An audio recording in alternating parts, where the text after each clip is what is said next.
한 절씩 교독합니다. 어떤 율법 교사가 일어나서 예수를 시험하여 말하였다. 선생님, 내가 무엇을 해야 영생을 얻겠습니까?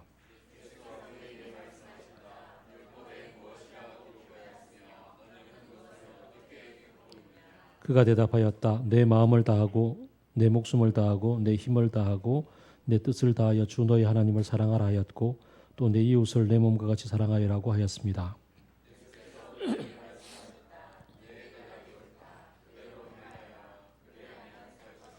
그런데 그 율법 교사는 자기를 옳게 보이고 싶어서 예수께 말하였다. 그러면 내 이웃이 누구입니까?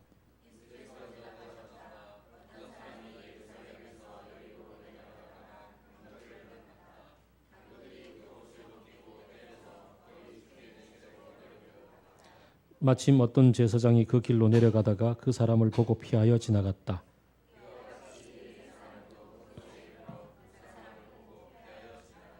그러나 어떤 사마리아 사람은 길을 가다가 그 사람이 있는 곳에 이르러 그를 보고 측은한 마음이 들어서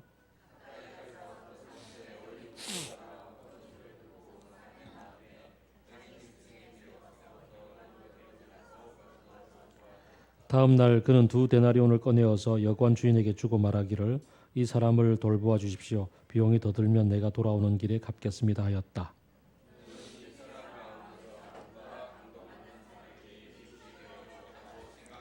같이 읽읍시다. 그가 대답하였다. 자비를 베푼 사람입니다. 예수께서 그에게 말씀하셨다. 가서 너도 이와 같이 하여라. 아멘. 명절이 시작됐습니다. 벌써 우리 가운데 많은 이들은 주로 시댁이겠죠. 주로 시댁으로 가서 지금 오늘 이제 음식을 만들 시간을 보냅니다. 명절이 지나고 나면 돌아오는 차 안에서 대판 싸우고 그리고는 돌아와서 이혼서류와 도장을 찍는다. 뭐 벌써 10여 년 전부터 아니 한 20년 전부터 쭉 진행이 되어 오고 있는 일들 중에 하나죠. 그만큼 명절은 스트레스가 쌓이는 날이고 즐거워야 될 명절인데 결혼한 부부가 항상 치러야 되는 그런 갈등이라고 그렇게들 많이 알려져 있습니다. 요즘은 또 이제 호칭에 대해서 많이들 얘기를 하죠. 호칭에 대해서 왜 시댁의 식구들을 부르는 것과 처갓집 식구를 부르는 게 다르냐. 벌써 여기서부터 차이가 나죠. 시댁, 처갓집 이렇게 한쪽은 높고 한쪽은 낮추는 쪽으로 얘기를 하고 있습니다라고 얘기를 하죠. 왜 남편의 동생은 도련님, 그 다음에 또 결혼한 남동생은 뭐라 불러요? 결혼한 남편의 남동생을 뭐라 부르죠? 며느리가 누가 그랬어? 누가 대답했어요? 서방은 내 서방인데 서방님이라고 부릅니다. 네. 아니 왜 내 남편 두고서 저기 시동생을 서방님이라고 불러야 되느냐? 그러면 그 처가의 결혼과 상관없이 아내의 남동생을 뭐라 부르죠? 처남 부르죠. 네, 처남이라 부릅니다. 왜 거기는 님자를 안 붙이냐고? 처남님 안 그러고 왜 처남 그러고 여기 님자를 꼭 붙이냐고? 도련님, 뭐 서방님 이렇게 이런 것에서 요즘 이른바 많이들 서로 갈등하고 차별하고 뭐 이건 차별이다 이런 얘기도 하고 그럽니다. 그러나 뭐 여기 계시지만 저희 아버님 연배에 계신 분들은 그건 당연한 건데 왜 그렇게 하지 않느냐라고 얘기를 하시겠죠. 말씀을 하시겠죠. 세대가 달라지고 문화가 달라지고 그래서 이제 그 명절을 지내는 분위기도 상당히들 많이 달라지고 호칭에 대해서도 많이들 도전을 하고 그럽니다. 갈등의 연속이죠. 명절을 지내는 것이 좋아야 될 때인데 좋은 것들은 남자들 뿐이고 갈등은 여자들이 다 하고 이러는 상황이 벌어집니다. 가족들 간에 만나면 뭐 이렇게 명절날 벌어지는 갈등뿐만 아니라 우리가 늘 일상 속에서 가족이기 때문에 또 형제이기 때문에 늘 갈등하는 요소들도 존재하죠.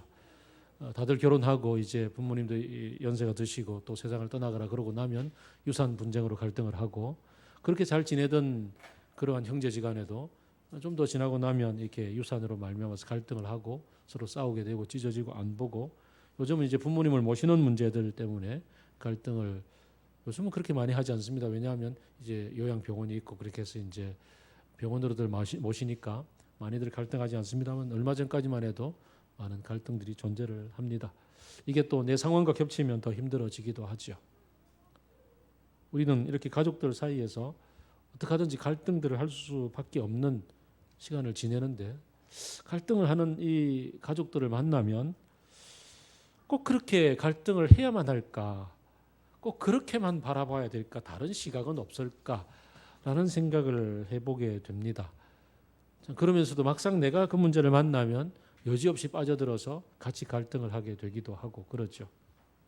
그래서 이 문제 정답은 없겠습니다만, 그래도 한번 오늘 이제 다들 고향 앞으로 하기 전에 한번 생각을 하고 마음을 다지고 가면 좋겠다 생각이 듭니다. 우리가 알기에 예수님도 형제지간에 갈등이 있었습니다.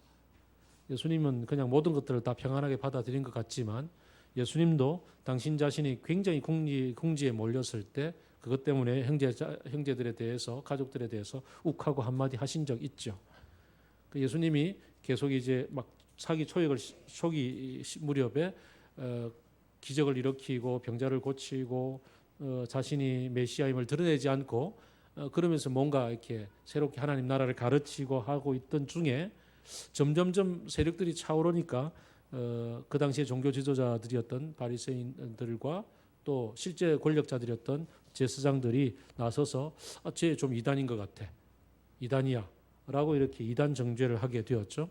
최근에 그 합동측 교회 총회에서 그 복음주의권에서 좀 이렇게 잘 자라오르고 있던 좀 진보적인 그룹들, 뭐 성서한국, 그 다음에 또 뉴스 엔조이, 그 다음에 느헤미야, 그 다음에 또 보험과 상황, 또 양희송하는 청어람, 뭐 이런 그룹들을 이단 조사를 하겠다고 이렇게 결정을 했다 그래요. 그런 것처럼 예수님의 운동에 대해서 이단 조사위원회가 열렸고, 그리고는 저것은 바알세불이라는 귀신이 들려서 하는 행동이다. 귀신이 들려서 하는 행동이니까 접근하면 안 돼, 접촉하지 마라고 이렇게 이단 판정을 내렸던 상황이었습니다. 이런 상황이 되니까 가족들이 걱정이 되는 거죠. 가족들이 예수님 저러다 큰일 나겠다, 우리 아들이 큰일 나겠다 싶어서 엄마와 더불어서 예수님의 동생들이 나서서 예수님을 말리러 왔죠. 무리들 속에 쌓여 있는데 예수님 안 그래도 마음이 힘든 중에 엄마가 왔다, 동생들도 왔다는 얘기를 듣자 말자 한마디 욱해서 하죠. 뭐라고 그럽니까? 누가 내 모친이요 내 형제 자매인가? 라고 무리들 앞에 얘기하면서 바로 하나님의 뜻을 따르는 너희들이 아닌가라고 이야기를 하면서 찾아온 그 식구들의 그 목적을 아니까 아예 만나지도 않고 내쳤던 상황이 있었죠. 예수님도 그렇게 가족들 사이에서 갈등을 하고 있었습니다. 뭐 지금 이제 우리 형제 자매들이 집으로 가면 뭐 하고 사냐, 뭐 직업은 뭐냐, 지금 우리 간사 두 사람이 됐는데 그 간사가 뭐냐, 뭐 이런 질문하고 막 하겠죠. 그래서 이제 막 갈등들을 하는 중에 예수님도 욱하고 한마디 하신 것 같습니다. 물론 그 가운데 뜻은 있습니다. 또 새로운 가족, 하나님의 새로운 가족으로서의 어떤 하나님의 뜻을 따르는 존재라는 새로운 해석, 이제 뭐 예수님의 본 뜻을 따라 해석을 할 수 있습니다만, 가족이라는 관점에서 본다면 예수님도 이 상황은 충분히 갈등하신 것 같습니다. 그런데 그 예수님의 그 가족됨, 가족 형제들 간의 관계는 계속 그렇게 갈등하고 끝나고, 육신의 형제들은 예수님을 아예 안 따르고 그냥 네가 뭔데 그러고서 그냥 끝나버린 것 같지는 않습니다. 우리가 잘 알듯이 예수님의 인생의 세월 속에서 공생이 끝날 때까지는 사실은 갈등을 해소를 못했던 것 같습니다.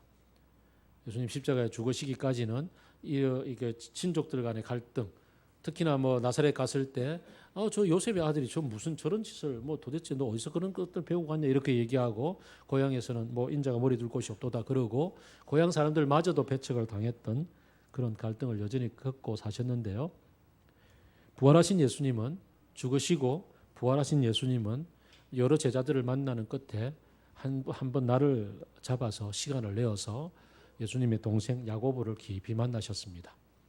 따로 깊이 만나셔서 주고받고 대화를 나누고 많은 얘기를 하는 끝에 이 야고보가 그날 달라지지요. 그래서 자기 형님, 육신의 형님으로 알았던 예수님을 주로 고백을 하고 그때로부터 야고보가 달라지지요. 그래서 이 야고보가 예루살렘 교회의 아주 중요한 지도자가 되죠. 그래서 예루살렘 교회 전체의 가장 핵심 리더가 되었고, 바울이 저기서 어디서 회심하고 돌아와 가지고 사람들이 다 겁내고 있을 때, 그때 이 바울하고 악수를 하면서 예루살렘 찾아왔을 때 바울을 지지해주고 격려해 주었던 사람이 되었고, 바울이 사역했던 수많은 일들 때문에 갈등이 막 끝까지 고조되었을 때 예루살렘 공의회를 열었고, 그때 그 사회를 보았던 수장이 되었죠. 공의회 의장이 되어서 바울을 인정해 주었던 결론을 내는 사람이 되었습니다. 그리고 나중에 그의 생애 말년에 우리가 잘 아는 이 야고보서를 기록을 해서 남겼잖아요. 그 야고보서를 남겼던 사도가 되었습니다. 그뿐이었습니까? 어머니에 대해서도 처음에는 그렇게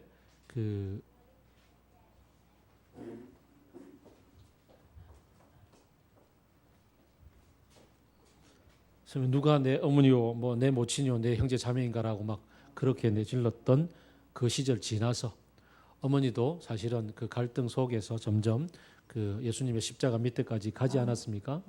아마 아들이었기 때문에 더 깊이 먼저 형제들보다는 받아들였던 것 같습니다.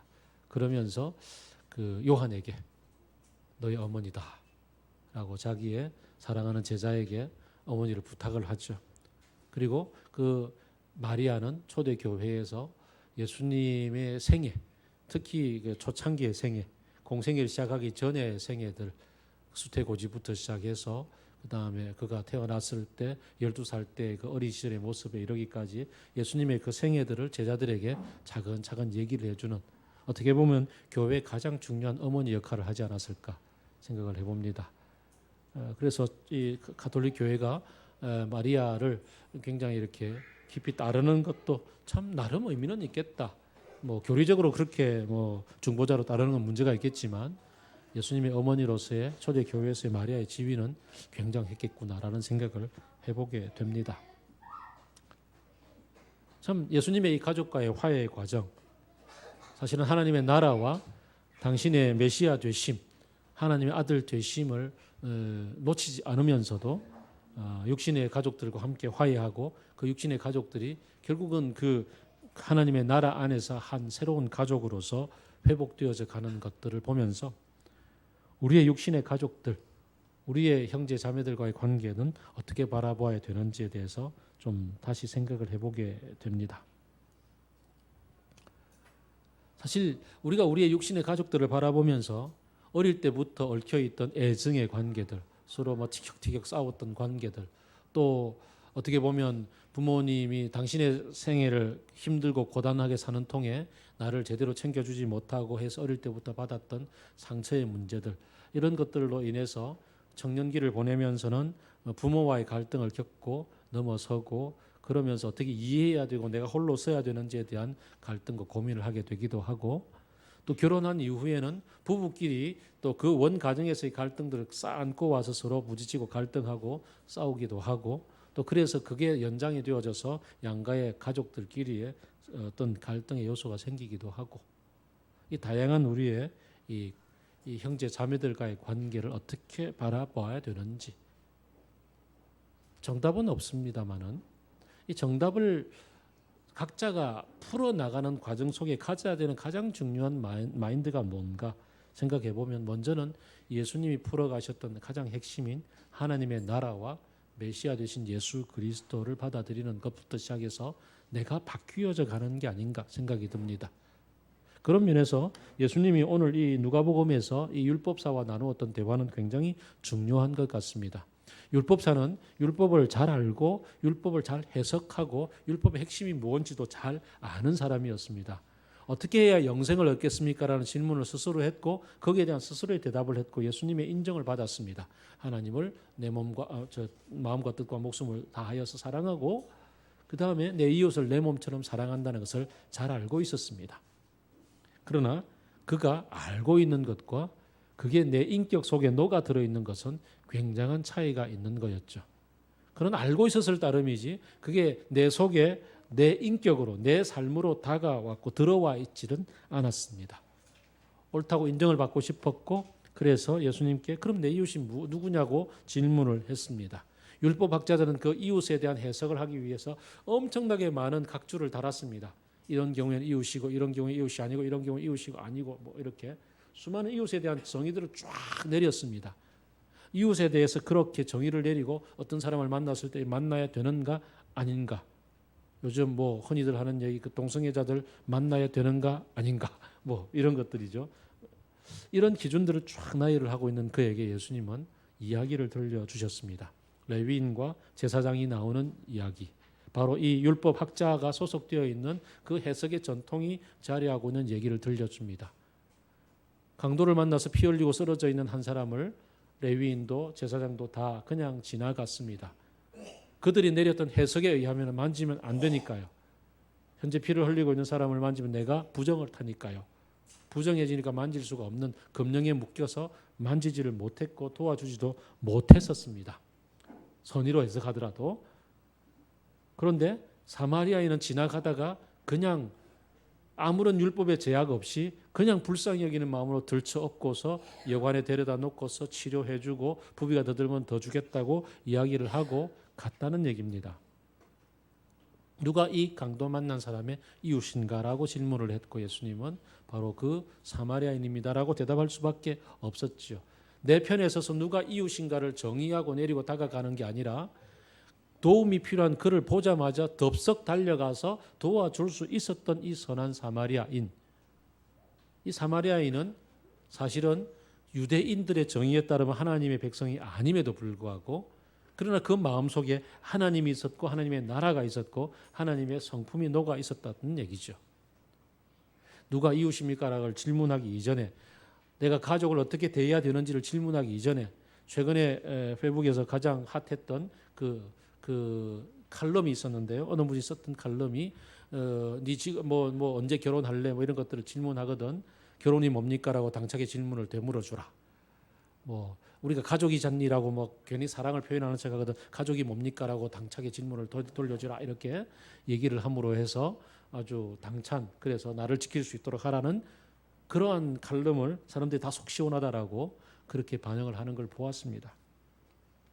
그러나 제가 질문을 드리고 싶습니다. 그렇게 해서 지키고자 하는 것이 무엇이냐고요. 그렇게 해서 지키고자 하는 것은 그들의 그 무례한 도전으로 말미암아서 상처받는 내 마음을 지키기 위해서 그렇게 대답을 오히려 역공하라고 얘기하는 칼럼이었다는 거죠. 그것이 도움이 될는지는 모르겠으나, 내 마음을 지키는 데 도움이 될는지는 모르겠으나, 율법학자들처럼 내가 부정을 타지 않기 위해서 나를 성결하게 유지하기 위해서 눈앞에 있는 그 사람을 지나가는 것과 무엇이 다를지 모르겠습니다. 물론 그가 그렇게 무례하게 질문을 하는 것 자체에 대해서 우리는 무례하다고 얘기할 수는 있겠습니다만은, 그러나 그 무례하게 질문하는 사람이 다름 아닌 내 가족이요, 그 무례하게 나에게 다가오는 사람이 나의 형제요 자매일진데 그를 대하는 나의 태도는 그의 무례함으로 말미암아서 내 마음을 지키는 것에 불과하다면 이것은 우리가 하나님의 나라를 사는 백성일까, 예수 그리스도의 이 마음을 사는 것일까 되물어보게 되는 것입니다. 누가 내 이웃이냐는 질문을 하기 이전에, 누가 내 가족이냐는 질문을 하기 이전에 나는 하나님의 사람으로서 하나님의 이 영생을 향하는 이 질문, 내 마음과 뜻과 목숨을 다해 하나님을 사랑하고 이웃을 사랑하는 이 말씀이 내 인격에 되어서 녹아 들어와서 있는지를 물어보고 싶은 겁니다. 사실은 이것은 단시간 내에 되는 것도 아니고 하루아침에 머리로 안다고 되는 것도 아닙니다. 부단한 노력 가운데 고민하며 부딪혀가며 갈등하며 되는 것이고, 그 갈등의 현장은 바로 오늘 우리가 찾아가는 이 명절날 가족들과의 만남, 시댁에서의 만남, 제갓집에서의 만남일 거라는 거죠. 우리가 얘기를 많은 분들을 통해서 잘 알고 있는 것처럼 우리가 사랑하게 해주십시오라고 그렇게 기도하면 사랑할 기회를 주시는 게 하나님이시고, 우리가 용서하게 해주세요라고 그러면은 용서해야 될 그 어떤 그 갈등의 현장들을 맞닥뜨리게 만드시며 그 자리에서 내가 용서를 배워가도록 그 현장을 우리가 맞닥뜨리도록 도와주시는 분이 하나님이 아니신가. 그래서 우리는 이 가족들과의 이 만남 앞에서 나 자신의 마음속에 하느님의 사랑이 녹아있기를 그렇게 다시 한번 기도해 봅니다. 우리의 싸움은 눈앞에 펼쳐져 있는 가족들의 눈앞에서 너와 나와의 관계 속에서 네가 이기면 내가 지고 내가 이기면 네가 지는 관계가 아니라 그 뒤에서 비열하게 웃고 있는 사탄과의 싸움이라는 사실을 기억을 하고 하나님의 그 영적인 그 무기들로서 무장을 하고 영적인 전투를 치러 나가기를 그렇게 도전해 봅니다. 내 속에 녹아있는 사랑으로, 물론 아직까지는 다 온전하지 않기 때문에 내가 감당할 수 있는 것에서 조금 더, 한 걸음 더 용납하고 용서하고 품어주고, 그러다 보면은 내 눈앞에서 그 나에게 그렇게 무례한 질문을 하든지 혹은 나에게 수많은 일거리를 안겨주든지 못된 욕설로서 그렇게 시누이 짓을 하고 있는 어떤 누구를 만나든지 간에 그가 불쌍한 한 영혼으로 보이고 도움이 필요한 피를 철철 흘리고 있는 이 누워있는 이 강도 만난 사람으로 보이는 때가 있다는 거죠. 눈이 열리고 그래서 이게 그냥 가서 덥석 안아줄 수 있는 그냥 필요한 말 한마디 할 수 있는 게 필요하지 않을까 생각을 해봅니다. 준비된 것은 아닙니다만은 갑자기 떠오른 예화가 있습니다. 당사자가 여기 있습니다. 우리 그 정말 멋진 마음을 표현했던 한 자매의 얘기를 정말 자랑스럽기 때문에 허락받지 않고 하는 것을 위에 계시겠지만 용서해 주세요. 우리 한 자매가 취직을 하러 갔습니다. 취직을 하러 갔는데 그날 첫 출근을 한 날 사장님이 여사장님이었는데요. 사장님이 그날 뭐 엄청난 스트레스 상황 가운데서 그 거의 멘붕 상태였던 것 같습니다. 엄청난 업무 지시를 하고 그 다음에 자기를 닥달을 하고 그리고는 바깥에서 자기는 병원 때문에 힘들어가지고 병원에 진료를 받으면서 막 업무 지시를 하고 내가 가서 가야 되는데 지금 내가 가진 못해서 내가 이래 막 얘기를 할 때 그때 이 자매가 한 말씀을 했답니다. 자기도 막 열받아가지고 막 업무 지시하는 것에 막 끌어오르는 중에 갑자기 그 사장님을 보고서 그냥 그래요, 걱정하지 마시고 밥도 못 드셨을 테니까 식사 한 끼 하고 그냥 들어오세요. 천천히 오세요. 병원 가고 막 그냥 자기도 스트레스 상황 가운데 있는 그 사장을 밥도 못 먹은 불쌍한 한 여인으로 그냥 눈에 딱 다가왔고 그래서 밥이나 한 끼 그냥 천천히 드시고 오세요라고 한마디 했는데 이 한마디에 이 사장님이 마음이 다 녹아버렸어요. 아무도 나에게 그렇게 챙겨주는 사람이 없었는데 오늘 온 신입사원이 나에게 그렇게 한마디 해주는 거기에 마음이 다 녹아버린 겁니다. 그래서 그냥 관계 정리가 다 됐어요. 내 속에 녹아있는 인격이 내 속에 그냥 하나님의 사랑으로 녹아있는 준비되어 있는 이 인격이 부지불식 중에 밥도 못 먹었을 텐데 먹고 오세요라고 한마디 했는데 그 사람으로서는 이게 강도 만난 상황이야. 피를 철철 흘리고 있는 상황에 아무도 나에게 이렇게 밥 먹으라는 얘기로 챙겨주는 내 남편도 그렇게 하지 않았는데 챙겨주는 이 사람을 만났을 때 이게 하나님 나라가 흘러가는 과정이 된 거죠. 어쩌면 좀 이렇게 좀 볼 수 있으면 좋겠습니다. 시집이든 저가든 뭐 어쨌든 관계 속에 얽혀 있는 그 관계 얽힘으로 보지 않고 같이 고생하고 있는 인생 살아가고 있는 한 사람이라고 시집에 가면 시집으로서 며느리로서 힘들게 지금 딸로서 또 가면 또 딸이 될 테고 서로의 관계는 서로 역전되기 마련인데 그 속에서 그저 인생 살아가고 있는 슬픔을 겪고 있는 한 사람으로서 같이 살아가고 있구나라는 마음을 갖고서 바라보면 그 속에서 주께서 때를 따라 돕는 은혜를 주시고 할 말을 주실 거란 말이죠. 마음도 지켜주실 거고 그렇게 내 속에 녹아있는 평소에 훈련되어져 있는 하나님 나라의 오늘 박 목사님 습관 말씀하셨잖아요. 평소에 훈련되어져 있는 그 하나님 나라의 습관이 녹아있어서 태도가 녹아있어서 그렇게 사람을 대할 수 있기를 바랍니다. 그러다 보면 시집이 무엇이며 친정이 무엇이며 처가가 무엇이겠습니까? 뭐가 그렇게 대수가 되겠습니까? 필요해서 그냥 내가 도와줄 수 있으면 도울고 내가 도움이 필요하면 도와달라고 요청하는 그런 클리어한 관계. 그런 관계가 되지 않겠습니까? 사람 사는 곳이면 다 어디나 마찬가지인데 내 것 지키기 위해서 나를 지키기 위해서 남을 쳐내지 말고 나의 연약함과 그의 연약함이 함께 어우러져서 같이 서로 상처를 싸매어주는 그런 인간의 기본 사랑의 관계를 가지고서 서로 만날 수 있기를 바랍니다. 그러다 보면 아마 새로운 가족 관계의 역사가 쓰여지지 않겠습니까? 그렇게 좀 풀어가고 땅에서 매면 하늘에서도 매이고 땅에서 풀면 하늘에서도 풀리는 그런 풀리는 관계를 우리가 만들어 갔으면 좋겠습니다. 그러기 위해서는 무엇보다도 내 마음에 먼저 주님으로부터 주시는 이 놀라운 은혜 속에 녹아드는 시간, 그 시간을 먼저 가지는 것이 좋겠죠. 그래서 한번 새롭게 출발해 봅시다. 기도하겠습니다.